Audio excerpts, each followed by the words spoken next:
WrestleMania 40. Je voulais parler d'un truc sur ce WrestleMania, notamment l'idée que Rollins serait le MVP de Mania 40. Bien sûr, c'est une idée qui a été affirmée, présentée officiellement par la WWE, enfin officiellement, notamment par The Rock. Ce qui est très marrant, vous allez voir.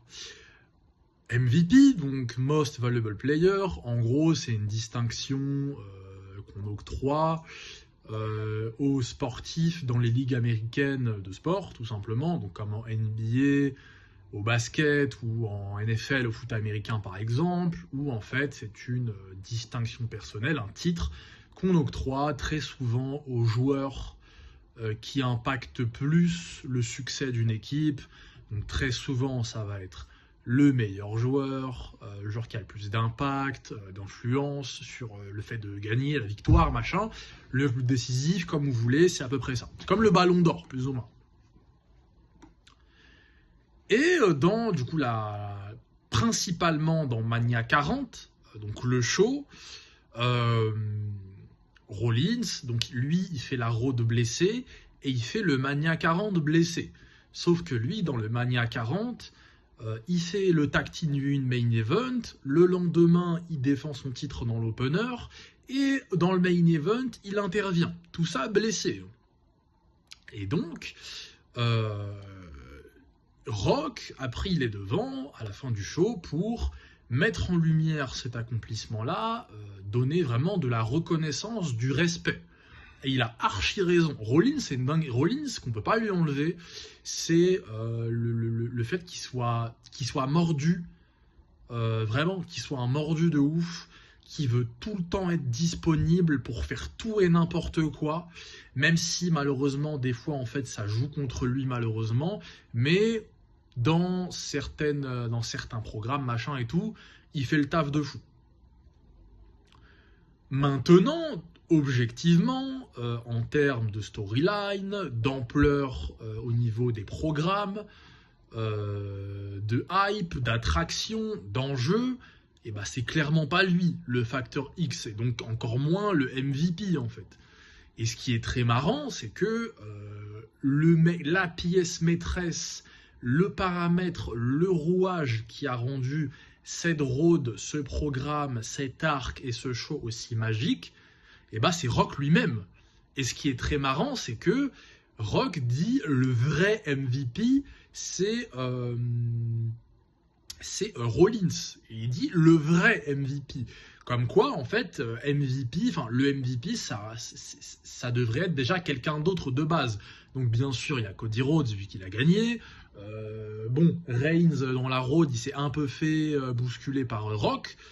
Et il y a Rock, tout simplement. Et donc en vrai de vrai, c'est comme s'il voulait dire non, mais oubliez pas, Rollins, il a fait quoi quand même. Donc c'est vraiment le côté mettre de la lumière, montrer de la reconnaissance, mais c'est vraiment le truc de participation, quoi. Un peu en mode, oubliez pas ce qu'il a fait, les gars. Force à lui, gros respect. Et c'est archi vrai. Maintenant, en termes de programme, de storyline et tout, c'est clairement pas Rollins.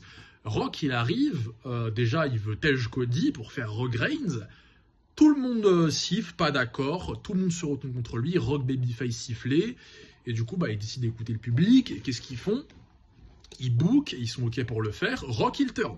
Donc, un des meilleurs heel turns de l'histoire. Possiblement le plus grand heel de l'histoire. En tout cas, le plus intéressant, le plus divertissant, le plus impressionnant.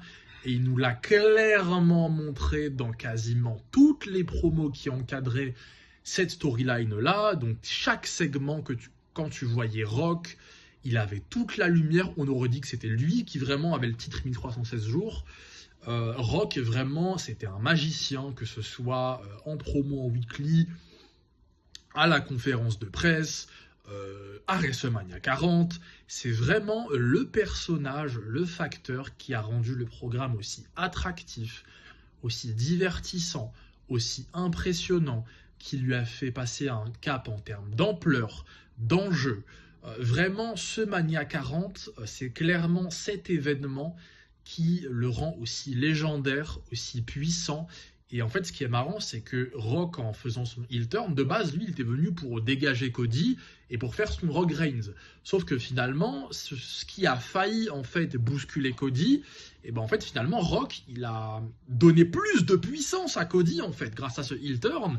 Et finalement, c'est grâce au heel turn de Rock que l'ascension de Cody a pu se faire de manière aussi phénoménale.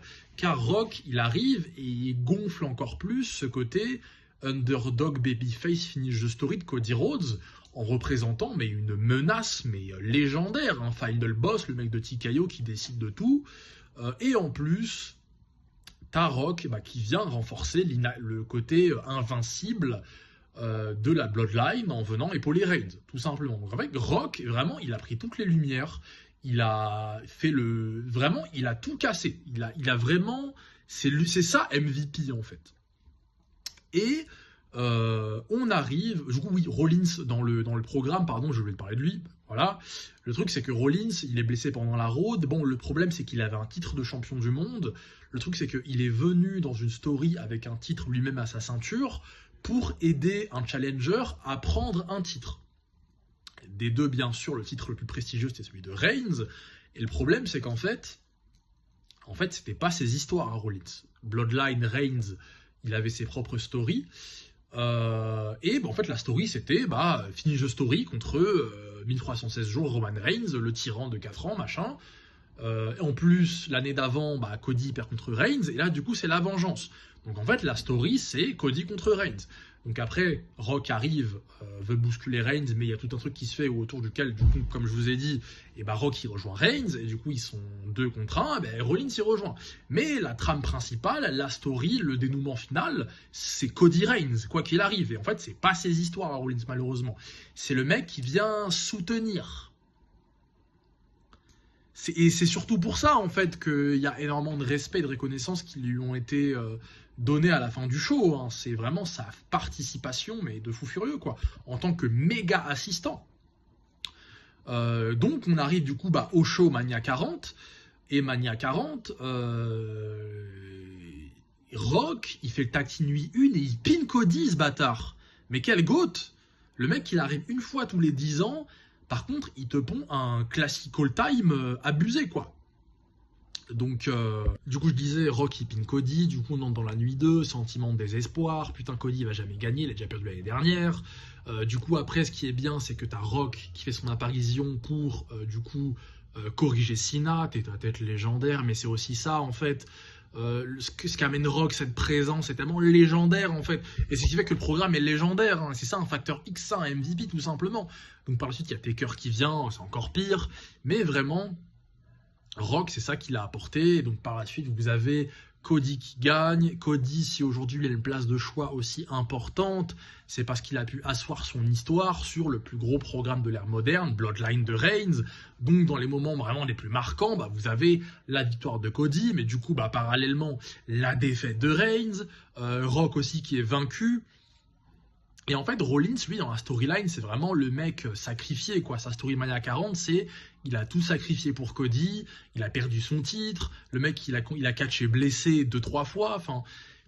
Mais du coup, en fait, quand on regarde la storyline, les choses les plus marquantes dont on se souvient, c'est forcément Rock, c'est forcément Cody et Reigns, et c'est pour ça que Rock, en tant que vraiment dirigeant, boss de TKO, machin, plus ou moins, a voulu quand même que les gens soient reconnaissants envers Rollins. Et c'est pour ça qu'en fait, il lui a fait honneur de cette façon-là, à la fin du show, en disant « les gars, oubliez pas, Rollins, il a fait quoi? C'est lui le vrai MVP. » Mais dans le programme, dans la storyline, c'est clairement pas Rollins.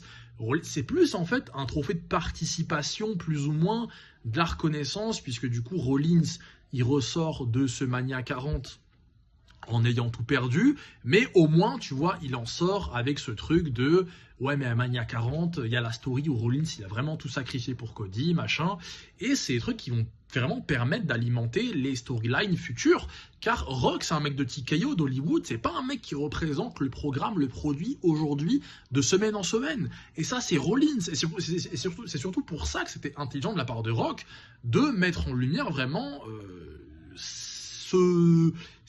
cette affirmation-là de Rollins MVP pour que par la suite, vraiment, ce truc le suive. Et comme on a pu le voir à Crown Jewel cette année, et ça a encore été mis sur la table. Promo avec Rollins et Cody, tout simplement.